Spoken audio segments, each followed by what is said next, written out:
Ladies and gentlemen, let us focus on our writing.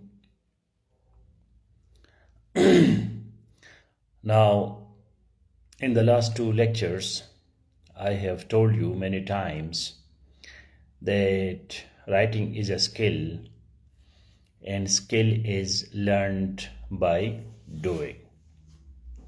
It is called experiential learning, empirical learning, learning by doing. Some learning we can learn from listening, reading, and some learning you have to do. So, skill is that part of a type of learning where you have to do it. There is no other way. So, this is called experiential learning, learning by doing, or very technically, it is called empiricism.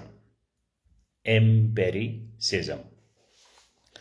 So please make a comment that skills can be learned through experiential learning or learning by doing or empiricism, which is called empirical approach, empirical evidence.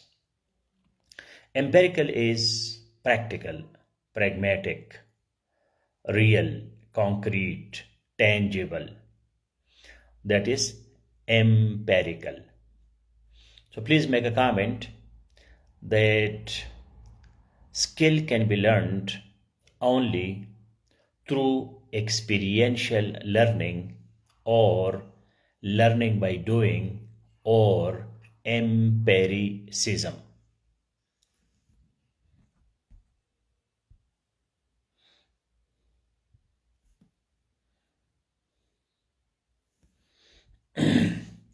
Empiricism. I hope I'm audible and visible. Please make this comment so that I'm sure.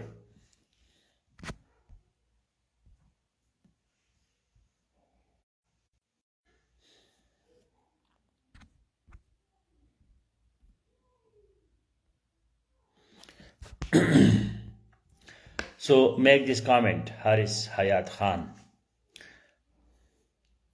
Skill can be learned.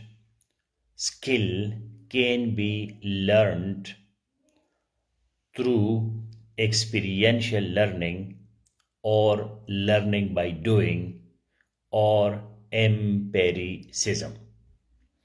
Thank you, Imran Khan. I saw the first comment. So, skill can be learned only by doing. There are other types of learning which is not necessary that one can learn it by doing. For example, we have mathematics, some concepts, chemistry, physics. So you just learn the concepts. अब ये एक बहुत ज़रूरी बात है कि कुछ चीज़ें जो है वो करने से आप सीख सकते हैं, कुछ चीज़ें जो है वो अंडरस्टैंड करने से आप सीख जाते हैं. मसलन कोई फिज़िक्स का है, कोई मैथमेटिक्स है, कोई फिलॉसफी है, कोई साइकोलॉजी है, तो वो बंदा आपको समझा सकता है और आप समझ जाते हैं कि 2 जमा 2 मसावी 4. उसके लिए ज़रूरी नहीं है कि आप 2 और 2 इकट्ठा करिए फिर उसको 4 करें. So skill, you have to do it. It's a different kind of learning. हम कंफ्यूज करते हैं चीज़ों को. We combine and confuse things. और जी मैं यूट्यूब सुनूंगा, मैं नईम खान सुनूंगा तो मैं राइटर बन जाऊंगा. No, it is not possible because technically writing is skill. Writing is skill, ये हुनर है. ड्राइविंग की तरह, स्विमिंग की तरह ये हुनर है, ये मिस्त्री बनना है, मैकेनिक बनना है. So we have to do it. Now, yes, before any doings, you get some instructions, you get some directions, you get some teaching, some training. But that is not sufficient. हुनर के लिए भी आपको थोड़ा बहुत तो कोई बता दे कि भाई इस तरह करो, नट को इस तरह खोलो, ड्राइविंग ऐसी करो, लेकिन ये पूरा नहीं है। आपको खुद ड्राइविंग सीट पे बैठना पड़ेगा। You have to set, though you receive some instructions, some teaching, some training, some human resource development, HRD. HRD means human resource development. So your human resource needs development, but it is not sufficient. You have to do it yourself. Now, for writing, the unit of writing, the unit of composition is paragraph. The unit of composition is paragraph. The unit of grammar is word.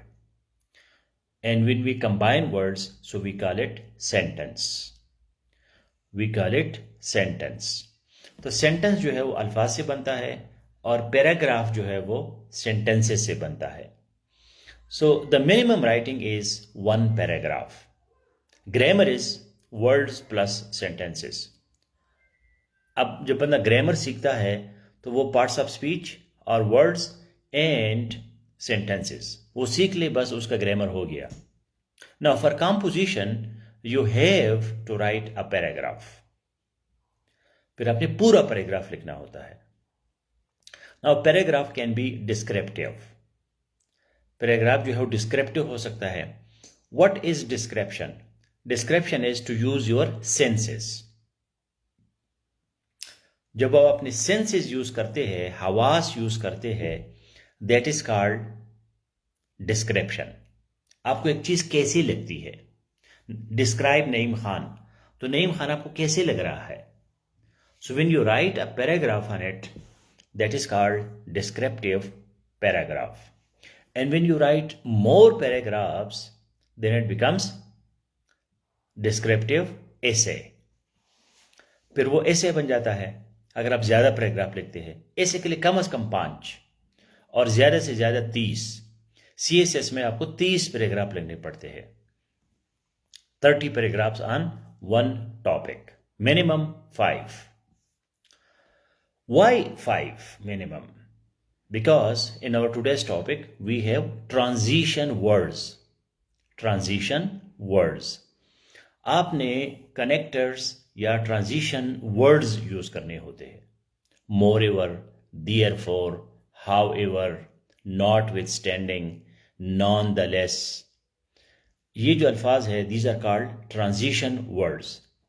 तो एक paragraph और दूसरे paragraph में आपको transition करना होता है, change करना होता है.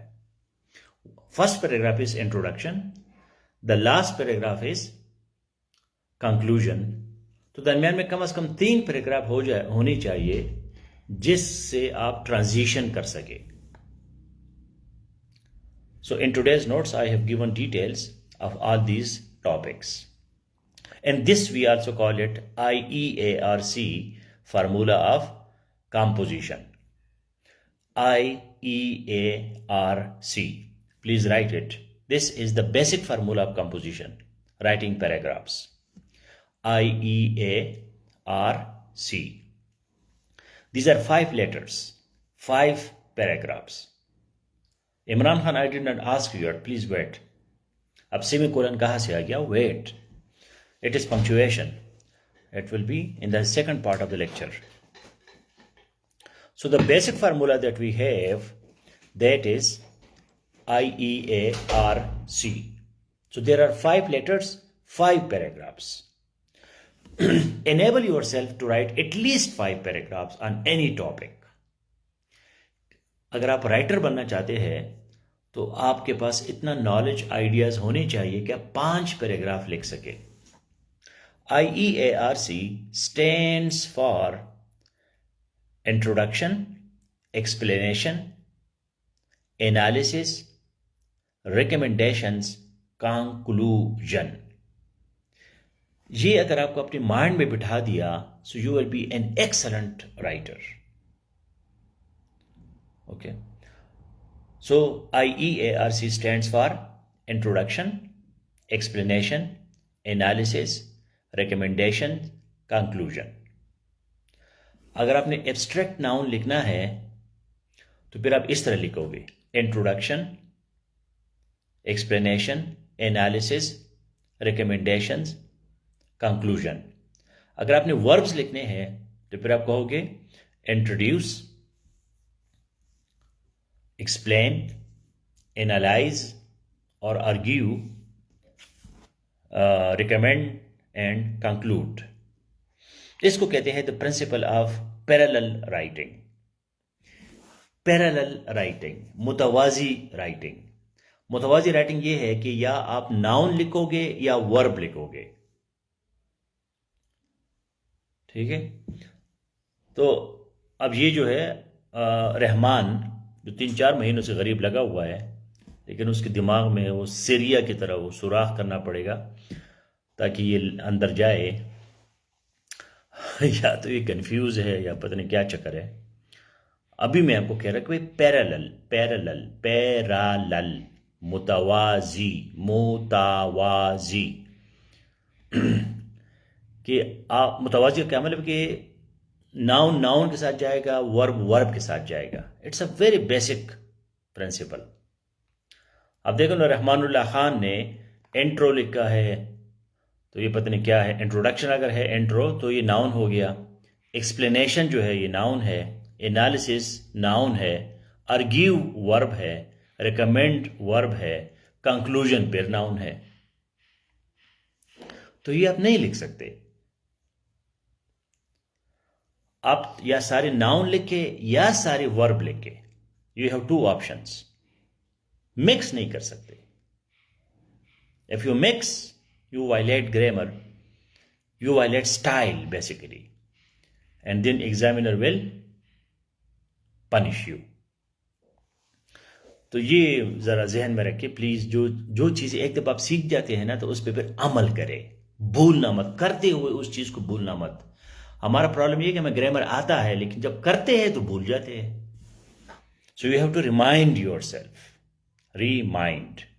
English writing is the best exercise for meditation, mindfulness, and consciousness, alert, wakefulness, awareness. ठीक है। इंग्लिश जो है ये शऊर के लिए अलर्ट, अलार्मिंग, हर वक्त जागने के लिए बेहतरीन ज़बान है। क्योंकि आप इसको लेजी होके या सोते हुए आप नहीं लिख सकते, ठीक है। अब रहमानुल्लाह को मैं 5000 दफ़ा कहूँगा तो फिर इसके जहन में आएगा, 5000 दफ़ा रिपीट करूँगा। अभी उसने इंट्रोडक्शन तो कर दिया लेकिन एक्सप्लेन को एक्सप्लेन छोड़ दिया, एक्सप्लेनेशन नहीं लिखा। तो ये जो प्राइमरी क्लास में आपको ABC जो है पूरा 12 महीने पढ़ाते हैं तो उसका यही रीज़न होता है कि इंसान के दिमाग के अंदर जाना जो है ये,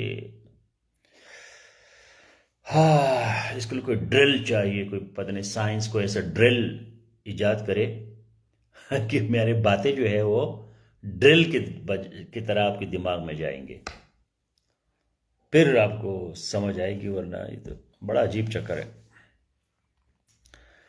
तो teaching and learning is a very difficult thing. To teach and to learn, so difficult. सामने सामने बात है ना। So this is important that you write IEARC. पहले पैराग्राफ में इंट्रोड्यूस, दूसरे में एक्सप्लेन, तीसरे में एनालाइज, चौथे में रिकमेंड और आखिर में conclusion. So you are the best writer अगर आप इस तरह कर सके। If you can do it like this.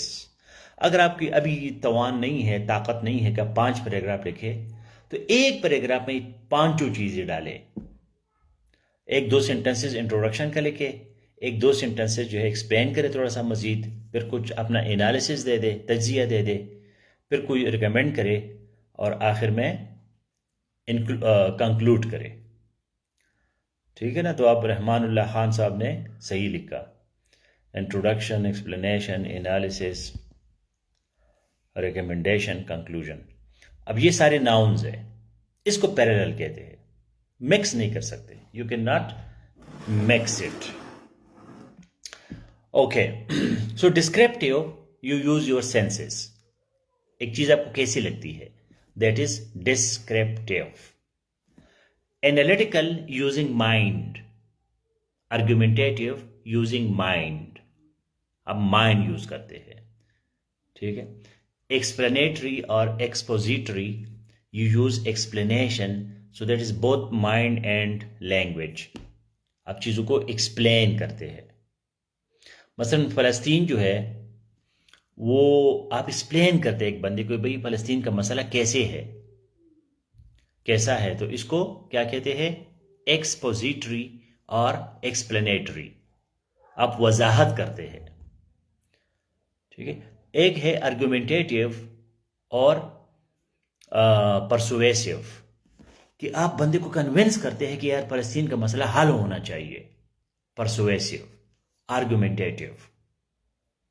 एक है डिस्क्राइब, अगर आप फ़लस्तीन को आपने कभी देखा है और फ़लस्तीन कैसा मुल्क है, कैसी जगह है, या अगर आपने देखा नहीं है लेकिन आप उसको सिर्फ डिस्क्राइब करते हैं कि वो कैसे लग रहा है आपको, that is descriptive. Analytical is to go into the minute details, छोटे छोटे तफसीलात में जाना।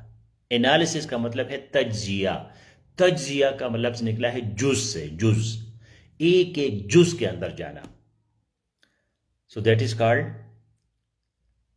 Analysis. I know you are not focused, ये फोकस जब बंदा नहीं होता ना तो फिर इस तरह की गलतियां होती है इंसान से। फोकस इज सो इंपॉर्टेंट, जो भी काम करते हैं फोकस के साथ करें, नो मल्टीटास्किंग। मजबूरी है तो और बात है, कुछ something is better than nothing. अगर आप ट्रैवल कर रहे हैं, लेक्चर भी सुन रहे हैं तो ठीक है, लेकिन मल्टीटास्किंग आई डोंट रिकमेंड, ठीक है। मैं खुद मल्टीटास्किंग नहीं कर सकता, मैं एक वक्त में एक काम कर सकता हूँ बस। मैंने एक्सीडेंट भी किया, गाड़ी भी लगाई है, मैं ड्राइविंग कर रहा हूँ, उधर कोई कह रहा है पीछे पड़ा हुआ है ये वो, मैं 10 से गाड़ी लगा देता हूँ, क्योंकि मैं उस बंदे को फुल तवज्जो देना चाहता हूँ कि क्या कह रहा है, क्या बात है, क्या होगा। तो हर चीज को सीरियस लेना जो है ये एक अजाब भी है, जिंदगी बंदी की बड़ी मुश्किल हो जाती है, लेकिन आपको रिजल्ट मिलता है, यू गेट रिजल्ट। कुछ लोग ऐਵੇਂ बस छोड़ दे, जो भी है सही है, चलता है। अब चलता है वाला माइंडसेट तो ठीक है, नींद आपको सही आएगी और आपकी जिंदगी में कुछ होगा भी नहीं।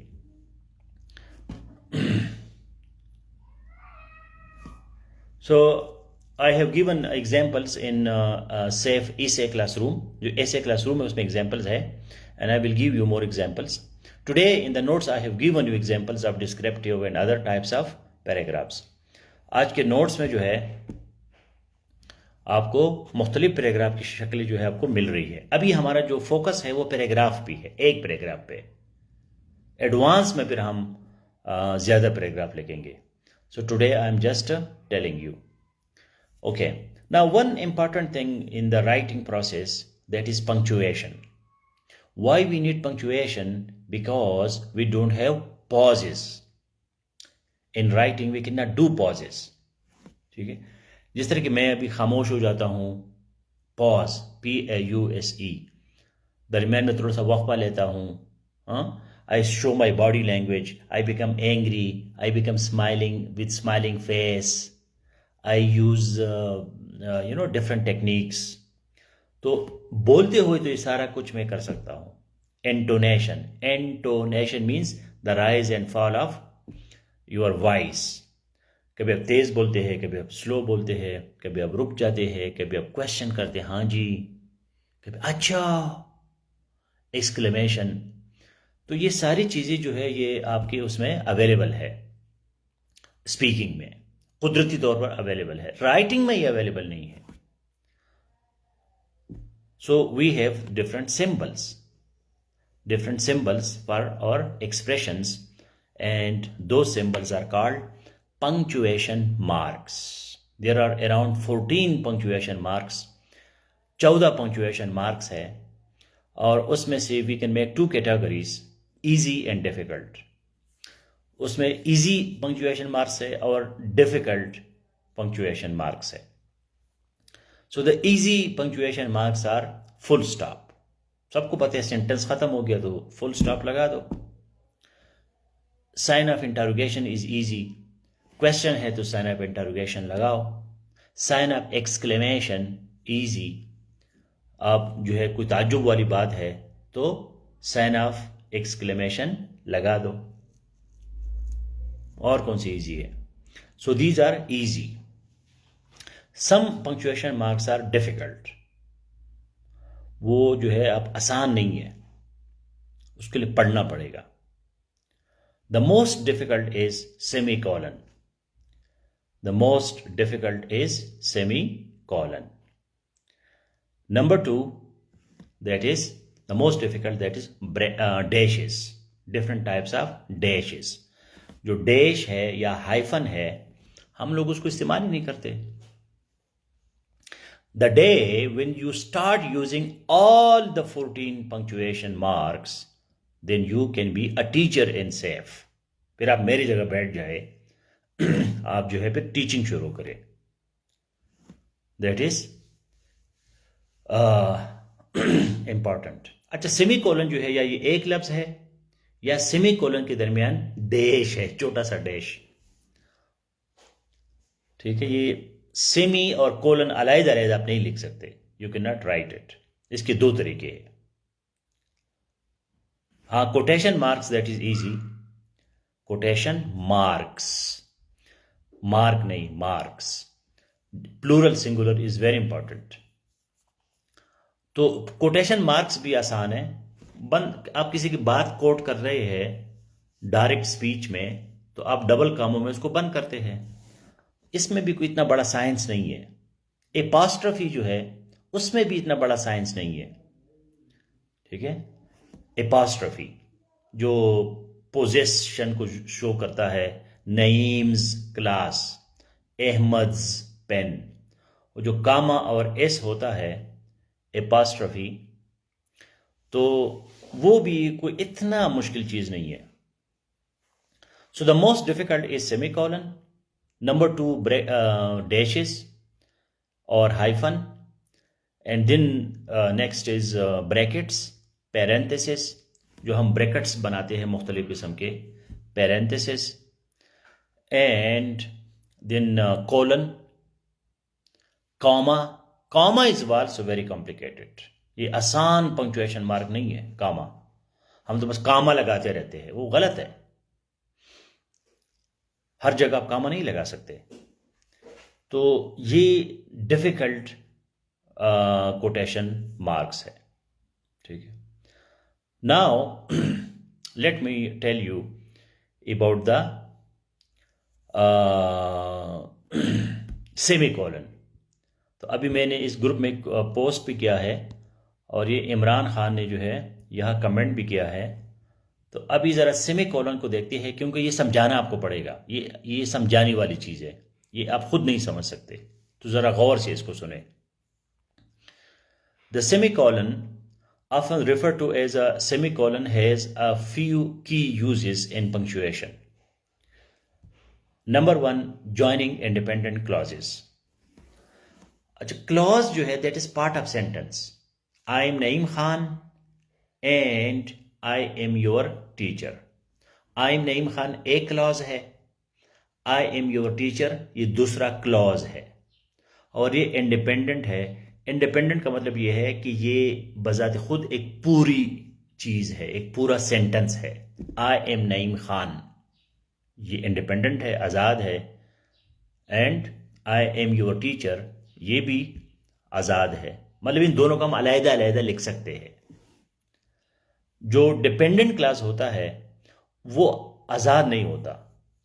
मसलन when Naeem Khan is teaching, जब नईम खान पढ़ाता है, क्या पढ़ाता है, कब पढ़ाता है, कैसे पढ़ाता है, क्या होता है, तो वो जो है व्हेन ये सबऑर्डिनेटिंग कंजंक्शन है. और इंडिपेंडेंट क्लास को हम मिलाते हैं कोऑर्डिनेटिंग कंजंक्शन से. कोऑर्डिनेटिंग कंजंक्शन एंड जो है ये कोऑर्डिनेटिंग कंजंक्शन है, व्हेन जो है ये सबऑर्डिनेटिंग कंजंक्शन है। So when there are two independent clauses, जब दो इंडिपेंडेंट क्लासेस होते हैं तो उसको हम सेमीकोलन से मिला सकते हैं, लेकिन इसको हम कोऑर्डिनेटिंग कंजंक्शन से भी मिला सकते हैं। I am Naeem Khan semicolon I am your teacher, ये ठीक है, ये गलत नहीं है। I am Naeem Khan and I am your teacher, ये भी ठीक है ग्रामर में। स्टाइल की बात है, स्टाइल स्टाइल जब आता है ना तो वो फिर ग्रामर से ऊपर की चीज है। So there are semicolon enthusiast, उसको कहते हैं एंथुजियास्ट। सेमीकोलन के शौकीन लोग हैं दुनिया में, उनके ग्रुप्स है, एसोसिएशंस है, वो सेमीकोलन के लिए लड़ते हैं, वो सेमीकोलन को प्रमोट करते हैं। जिस तरह की तबलीगी लोग हैं या ऐसा ग्रुप बनता है ना किसी खास चीज को, ईद पे जो है ना सारी फैमिली एक जैसे कपड़े पहनते हैं, तो इसी तरह सेमीकोलन के लिए एसोसिएशन दुनिया में बने हैं कि जी हम we are the stalwarts of semicolon, हम सेमीकोलन के हीरोज है, ग्रुप है। तो कहेंगे यार मैं कंजंक्शन यूज नहीं करता, मैं सेमीकोलन यूज करूंगा for style, for fashion, for impression, कि मेरा इंप्रेशन बन जाए। So the first use is joining independent clauses. A semicolon can be used to join two independent clauses that are closely related in meaning, but not connected by a coordinating conjunction like and, but, or, nor, for, so, or, yet. This creates a stronger connection between the two clauses than a comma would, but not as strong as a break is a period. Example, I woke up early today, semicolon, the sun was shining brightly. Here the two clauses are independent, but they share a relationship about the start of the day. अच्छा, इसमें हम I woke up early today मैं period भी लगा सकता हूँ। Period का मतलब क्या है? Full stop. मैं फुल स्टॉप भी लगा सकता हूँ, मैं कामा भी लगा सकता हूँ, मैं कंजंक्शन भी लगा सकता हूँ, और मैं जो है सेमीकोलन भी लगा सकता हूं। तो सेमीकोलन मैंने इसलिए लगाया कि ये दोनों रिलेटेड है, ये प्यारा लग रहा है, ठीक है। अगर मैं कामा लगाऊं तो कामा बहुत लूज है, बहुत सुस्त, बहुत लूज है, टाइट नहीं है। फुल स्टॉप बहुत टाइट है, वो बिल्कुल चीज को खत्म कर देता है। तो ये सेमीकोलन का शक्ल देखना, इसमें कामा भी है और फुल स्टॉप भी है, तो ये दोनों का काम करती है। Number 2, separating items in a list. When you have a list of items that are long or contain commas themselves, you can use semicolons to separate them instead of commas. This can help to avoid confusion and make the list easier to read. For example, the ingredients for the cake include flour, sugar, eggs, semicolon, milk, butter, vanilla extract, semicolon, and baking powder, comma, salt, cocoa powder. अब ये दरमियान में अगर हम सारे कामे लगाते कि भाई केक में क्या क्या इस्तेमाल होता है, आटा, चीनी, अंडे, दूध, मक्खन, कामा कामा लगाते तो वो अजीब लगता, बहुत ज्यादा कामे हो जाते। तो हमने दरमियान में सेमीकोलन लगाया है, हर एक ग्रुप को अलग-अलग किया है। मसलन चीनी, आटा जो है, अंडा, ये एक किस्म की चीजें है, तो कामे लगा के फिर उसके बाद सेमीकोलन लगाया है। दूध, मक्खन, वनीला, ये एक जैसी चीजें है, लिक्विड्स है, तो इसको हमने एक और सेमीकोलन से किया है। And baking powder, salt, Coca, ये चूंकि पाउडर किस्म की चीजें है, तो इसको हमने अलहदा ग्रुप में बनाया है और हर एक ग्रुप को हमने सेमीकोलन से सेपरेट किया है। Number 3, a semicolon can be used to introduce an explanatory phrase or clause that comes after an independent clause. This can help to clarify the meaning of the first clause.